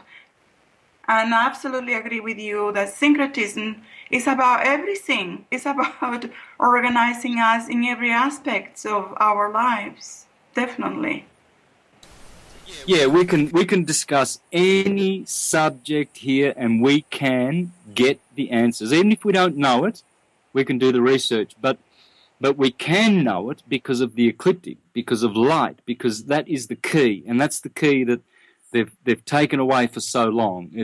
It was imperative that Rome destroyed the key of syncretism in order to be able to be an empire, because though you can't be a false empire when a true empire already exists. You have to delete all memories of it as much as possible. You have to shun it and ridicule it, and you've got to terrorize the people to fear it, and you've got to terrorize the masses to discredit it by some means, by calling it pseudoscience or it's from the devil. And the devil gave us these sciences, esoteric sciences, so he would mislead us so we could go to hell, and all of this rubbish. These are all just greedy, religious and political and commerce-minded men who fund and create and promote and create all churches, all of them. All churches, they're all filthy, dirty, pedophile places of ignorance and stupidity and fear and control, and where people are standing down. 6 million active Jehovah's Witnesses are standing down, because they're waiting for God to fix everything, so they're not going to join us and hold hands with us and bring about a syncretic paradise on the earth. So all the Jehovah's Witnesses are standing down. And who owns the Jehovah's Witnesses? Well, a Jewish Iranian man called Nathaniel Salih, S-A-L-I-H, Nathaniel Salih. And that's according to Jordan Maxwell. I did that show with him a couple of months back. And Fritz Springmeier, who uncovered this. So, and we know that they also have open checkbooks with Chase Manhattan and Morgan Guarantee Trust. That was revealed to Jordan Maxwell by the Jehovah's Witnesses. You see these families, the Russell family, founders of the Witnesses, the Smith family, founders of the Mormons, and it goes on and on and on. They have always funded and put money in their bullshit Christian corporate commerce churches, where they deal in legal names and legal tender. They collect bunches and bunches of that military-industrial complex blood money called, Reserve Bank money, Federal Reserve notes, legal tender, fiat currency, fractional reserve money. They've got contribution boxes and donation boxes everywhere for that filthy blood money, and they don't tell their people that they're all Catholics. Pentecostals don't tell their people that through their birth certificate they are baptized into the Catholic Church, hence they are property of the Catholic Church through unum sanctum, the papal bull of 1302, thank you, Pope Boniface VIII. So the Jehovah's Witnesses don't tell them either. They say, you're a Jehovah's Witness, But if you're a Jehovah's Witness and you have a birth certificate, you cannot be the two. You cannot serve two masters. All people who have birth certificates are Catholics, period. Finish. No argument. They're all Catholic. There's one world new order. It's always been, and it's always Roman, and it's based on slave certificates of legal names, and you can be a slave, and you can have your name written in the book of death, and you will never have it in the book of life because of being Catholic. And so I've caught them out. I've exposed them. They're criminal. They're criminal churches. There's only one place left now for pedophilia on the planet, and that is, if you want to be a pedophile, go join a Christian church first, because then you'll have dead set 100% sure protection, because they love protecting them, because pedophiles are sinners. They're not criminals. They have to be corrected by God, and we'll do that in-house, surely. We're God people. We're going to fix this pedophile, and we're just going to move him on to another place where he'll be fixed magically. Goodbye. So and even saying there is normal, they're also trying to say that this activity is normal. They want to deviate people thinking that should be accepted as normal, especially among men. It's so sickening, the whole thing, but there you are. Yep, definitely. It's perverse.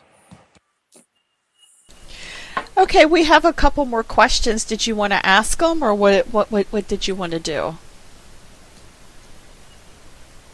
Yeah, for Santos, or? Yeah, we have a couple more from the chat. Now, Zingara had a follow-up question with the Essenes. She wanted to know, so does this mean Jesus was never a real man, and so he never was missing for a while? Oh, okay, yeah, look, let's go back to those missing years. Look, it's like this. The Jesus in the Bible, there's no historical personage attached to any one of those people in the Bible. You must understand this. If you're going to go forward and grow spiritually and understand the nature of these books, you must understand this. There is no historical Jesus in any page, dot, or corner of any Bible ever written, period. Jesus did not write anything. That's a clue that he wasn't historical. Did he write anything? Where are the words of Jesus that he penned himself? Surely he did. If he came here, surely he could write. Surely he had a hand. He must have had 5 fingers on the right hand. Surely someone could have taught him how to put a pen in his hand, and instead of just blah, blah, blah, blah, blah to a couple of secret apostles, that is the clear clue that is not historical. But what I did say before, this is why I spend so much time with my answers, because it's still hard to grasp for some people, the mental indoctrination that there had to be a man.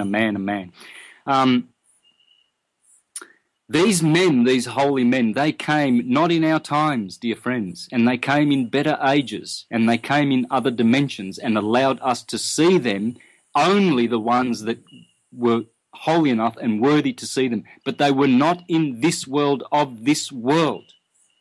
And they are not the ones that are written of or are in Gospels. None of them are in Gospels. None of them. That Jesus is on the ecliptic. It's the sun.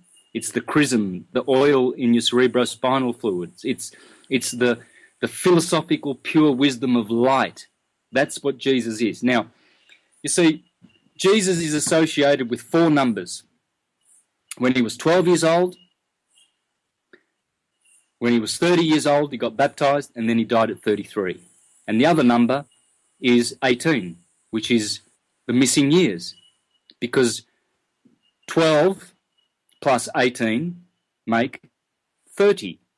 So the missing years, what's missing is the brain cells of the individuals who think that literal Jesus was missing or went somewhere for 18 years, because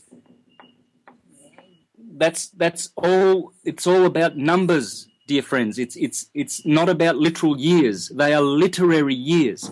18 is 1 plus 8 is 9.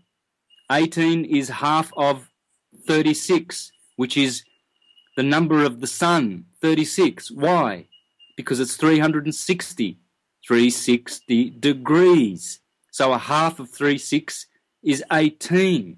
So it's not missing years. He's not missing. He's on the ecliptic, on the circuit of Galilee. Strong's Concordance tells you that the circuit of Galilee is the ecliptic, the zodiacal line, circle.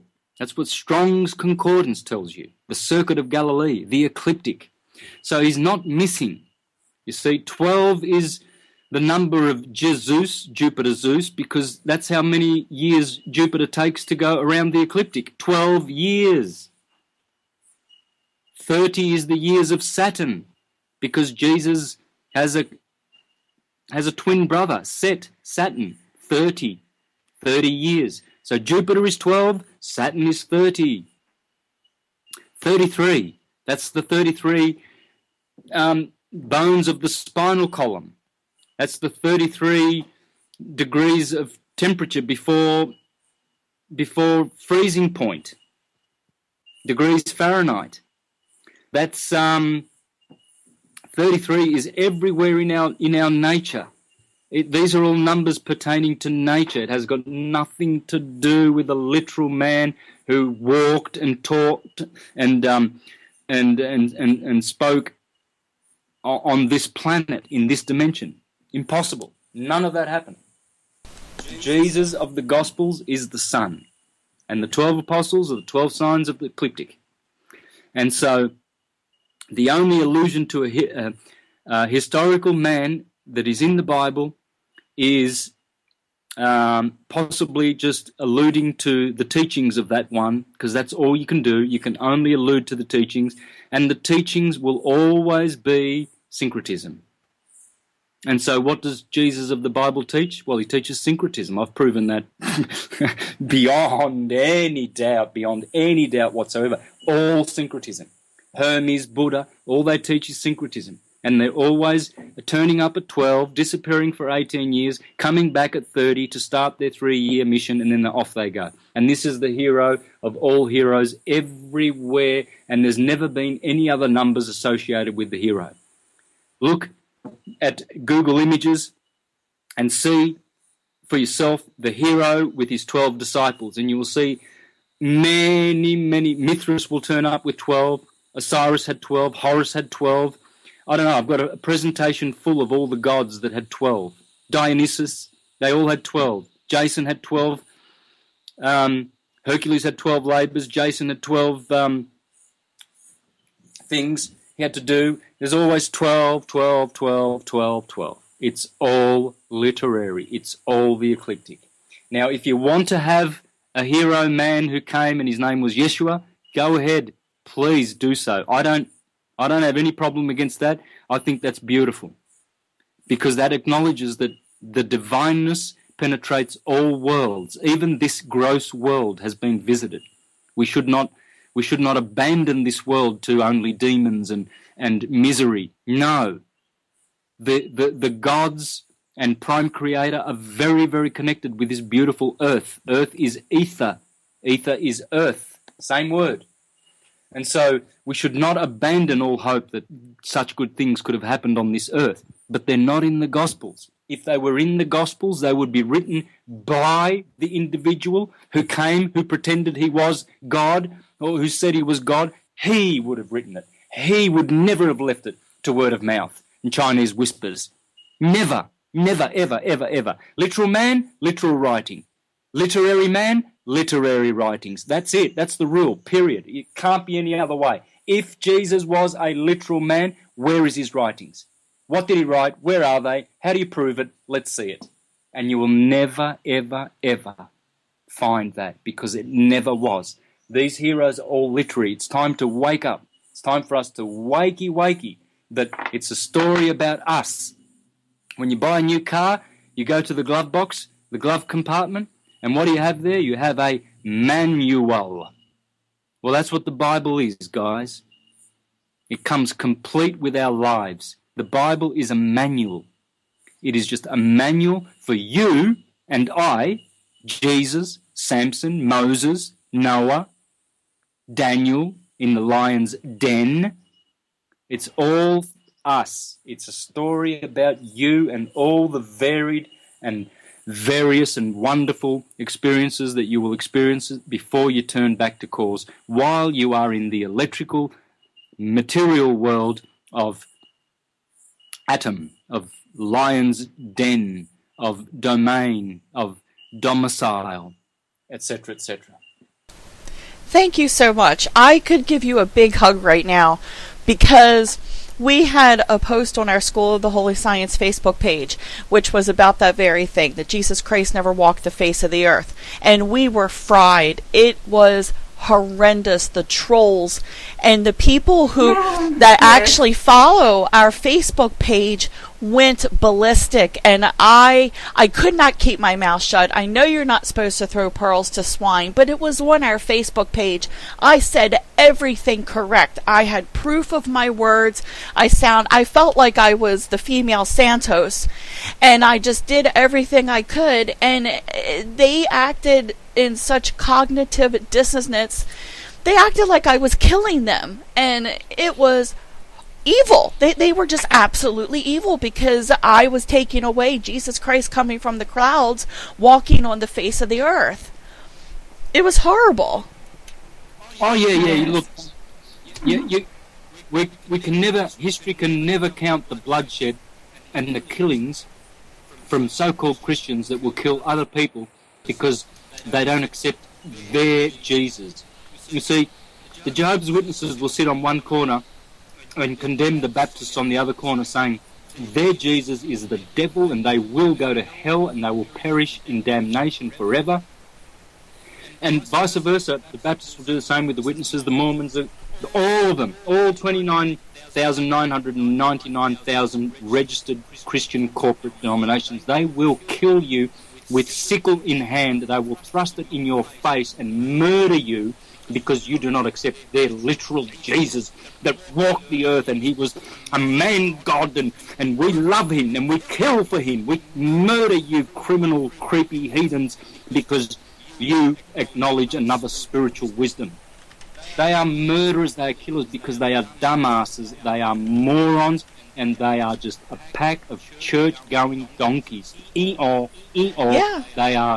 They are trained to repeat stupid Roman filthy lies, and they do not do their own history and their own research. If they were to read the books that I did and uncover the stones that I did, they would be 100% convinced and sure of the fact that all gospels and mythologies and cosmologies and books are all literary, and there's only literary truth. Nothing is literal, none of it. Not one scrap of it. From nursery rhymes to gospels, not one of it. It's all literary. Yeah, they were so mean. I mean, so mean to me. And I never participate in other group chats. I don't go to forums for that reason, because I'm just not going to waste my time on these people. However, it was on our Facebook page. So I want to ask you personally, what do you recommend? Should I have not responded to them? Well, I don't know. It's up to you, yeah, because when I respond, I always regret it because I'm very, very nasty. I do not let fools, I do not suffer any fools. I don't care how smart they think they are. If they're going to say things like that and I get wind of it and I see it, depends on the mood of the day I'm in. I was very polite. I'm sorry. I just feel myself pity. I feel pity for the state of their consciousness. It just shows, how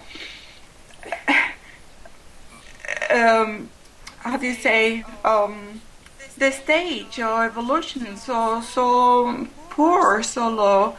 And what can you do? Yes, I answered to quite a few of them, but I just could not be bothered because nothing to gain, to be honest.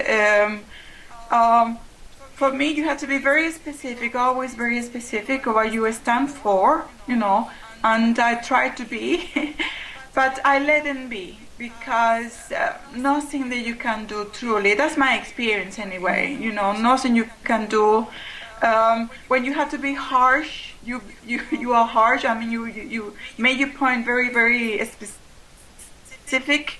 I stand for this, and I don't say the nonsense. Thank you very much. And then you let it be, because what else can you do? That's me. That's my, I could, what else can you I do? couldn't let them be because it was our Facebook page, but I was very polite and I was very articulate. I didn't stoop to their level, but I was in there for a good 2 hours, constantly typing. I know. I thought my wrists were. Well done. You do very well. It didn't do any good because they were all. Well, they were just. I won't say. Anyway. They get killed. People, unfortunately, truly, I mean, we know how fanatism is such a disease. It's a mental, spiritual disease that people will kill. They will kill for Jesus, the man. I know, They but will. I was just shocked it was on our Facebook page. School of the Holy Science. You follow syncretism. And I kept telling them, why are you here? Exactly. Please Where did they come leave from? our page. Please leave our page. Leave us alone. Go look for Jesus in the clouds someplace else. Thank you. Anyway, sorry, Santos. I just had to bring that up. I was just... Oh. For sure. Do you have time for one more question? Yep, one more. Because it's a really good one, and it's one of my favorites. It's the Aurora question, Andrea. Okay. This is by Tony Figuccio. He asks, can you break down the word aurora? My investigations have led me to connect the word aura to number 4, green, the heart. And also, isn't it curious that the aurora borealis is green? Is this the Earth's heart chakra? Oh, look, I probably won't be able to give much on that. I'm not sure about that, which chakra it is, but aurora is definitely one of those golden words. Ends with Ra, okay, and or is gold. You see, wherever you see OR or AU, in fact, the 79th element in the periodic table is gold, and its 2 letters are AU, are they not? So, aurora or OR, as in horrific. There are many other words that have this in them. Lord, word, the word of the Lord. You see this OR thing? Well, that sound or that is golden. So aurora. This is a magic word, and I have actually, in my presentation on the Lamb of God, I actually have a PowerPoint slide devoted on aurora, showing, breaking down the word, just like I've just done there. Now, as for the difference between aurora australis and aurora borealis, I can't really say much about that because I don't trust consensus academic science and how they teach us and how they tell us that auroras occur. I think they are another phenomena that is going on. Auroras, the way they explain it is just totally wrong. How they explain auroras occur, and so I'll probably have to deepen my knowledge of them to be able to give a good answer on that, but possibly next week. Now, next week's show, did I say what we were going to call that, Ruth, or? No. No, you haven't. Okay, well, I'll work on that because I thought I'd suggested something before, but I'll work on that for next week. Certainly, it will be along the lines of atomic theology a little bit more because there's more stuff that I want to share, and it's you can never get enough really, because even though you think you know it all on one subject, you could even just repeat basic information on that subject out of the mouth of babes, and you will learn so many things just through the fact that you're listening and recalling information. It's amazing how the mind works. So it might be another atomic presentation. I hope that doesn't bore people. But the purpose is I would really like these shows to be archived and then to be used as a kind of a series of atomic theology, basically a catalogue where people can go, and the shows are more or less all different, right? Yes, that's exactly what I'm doing. I'm working on the website, by the way, friends. Anyone who goes to the website and trying to find certain archives, especially from Santos' show, which are the only one there now, I'm going to be adding Lisa Risenberry shows there very soon this week, and also the new radio show. We have the big book, if I remember correctly. That's someone else who joined. All that is being organized there, Santos, and is going to, don't you worry, we're going to have a lovely, really nice, beautiful website with all the information from you. I'm going to be adding all your videos there. I just wish I could turn 10 Ruth, and I will get help. There's so many beautiful people out there offering their help. Just be patient, please, with me a little bit. I am a little bit of chaos right now because it's the growing season and we are receiving people in our farm, interviewing them, receiving them, and that takes a lot of time. So patient, but I promise to you that Astrotheology Radio and the School of the Holy Science are here to stay. Like syncretism never goes away, never will.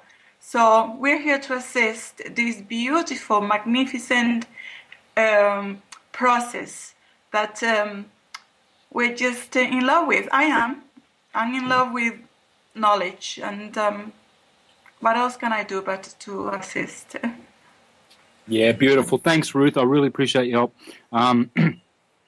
And I do want to ask too, if there is anyone out there that can help out. I really would love my Universal Truth School page to be updated. For instance, if people go to the schedule page for what's coming up, there's nothing there, and yet they'll be missing out on this show simply because thousands of people go to that, but it hasn't been updated for about 2 years. So that would be good if someone could put their hand up. All you've got to do is just put a flyer on there or a note saying weekly show, and with all the time zones for Europe, America, and perhaps Australia there, 3 or 4 different time zones.